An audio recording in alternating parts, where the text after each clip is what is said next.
শেষ পর্যন্ত কাঙ্ক্ষিত জয়ের দেখা পেয়েছে ম্যানচেস্টার সিটি। চলমান মৌসুমটা মোটেও ভালো যাচ্ছিল না পেপ গার্দিওলার সিটি। দীর্ঘদিন পর জয়ের দেখা পেল তারা, আর সেই জয়ের কারিগর 21 বছর বয়সী ব্রাজিলিয়ান সাবিনহো।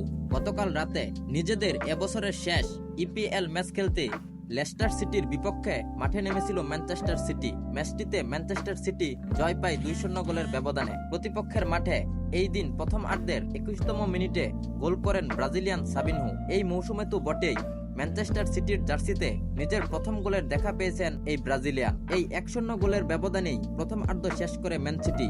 এরপর দ্বিতীয়ার্ধের 74তম মিনিটে সেই সাবিনহোর বাড়ানো বল থেকে হেডে গোল করেন আর্লিং হল্যান্ড। হল্যান্ডের এই গোলে সিটি এগিয়ে যায় 2-0 গোলে।